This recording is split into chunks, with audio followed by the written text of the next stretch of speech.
വൻ വരുമാനത്തിനും ടൂറിസം മേഖലയിലെ KSRTCയുടെ വളർച്ചയും ലക്ഷ്യമിട്ടാണ് ഡബിൾ ഡെക്കർ പദ്ധതി തുടങ്ങിയത്. എന്നാൽ തിരുവനന്തപുരത്തെ പരന്ന വീതിയുള്ള റോഡിൽ ഓടിയിരുന്ന ബസ് മൂന്നാറിൽ വളഞ്ഞു തിരിഞ്ഞ് കയറ്റം കയറുമ്പോൾ ആശങ്കകളേറെയുണ്ട്.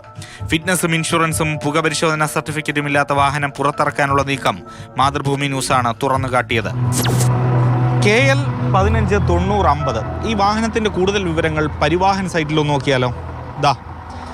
ഈ വാഹനത്തിൻ്റെ ഫിറ്റ്നസ് 16 ജാനുവരി 2025 വരെ ഉള്ളൂ. അതായത് ഇനി ഏതാനും ദിവസങ്ങൾ മാത്രം. ഒപ്പം ഇതിൻ്റെ ഇൻഷുറൻസ് പരിവാഹൻ സൈറ്റ് പറയുന്ന അനുസരിച്ച് മാർച്ച് 2021 23-ാം തീയതി തീർന്നാണ്. ഒപ്പം വാഹനത്തിന് പൊല്യൂഷനും ഇല്ല.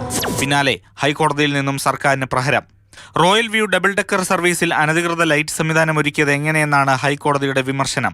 സുരക്ഷാ മാനദണ്ഡങ്ങൾക്ക് വിരുദ്ധമായാണ് വാഹനത്തിൽ ലൈറ്റ് സംവിധാനമെന്നും കോടതി ചൂണ്ടിക്കാട്ടി. KSRTCയുടെ വിശദീകരണവും തേടിയിട്ടുണ്ട്. ഇതേ മാതൃകയിൽ തയ്യാറാക്കാൻ വേണ്ടി കൊച്ചിയിൽ ഓടിക്കൊണ്ടിരുന്ന വാഹനം കട്ടപ്പുറത്താക്കിയതും KSRTCക്ക് തിരിച്ചടിയായി. KSRTCയുടെ ഭാഗം കോടതിയെ അറിയിച്ച് മുന്നോട്ട് പോകാനാണ് സർക്കാർ തീരുമാനം. ടൂറിസ്റ്റ് ബസ്സല്ല, ഇതിന് അഡീഷണൽ ആയിട്ടൊരു ലൈറ്റും വെച്ചിട്ടില്ല.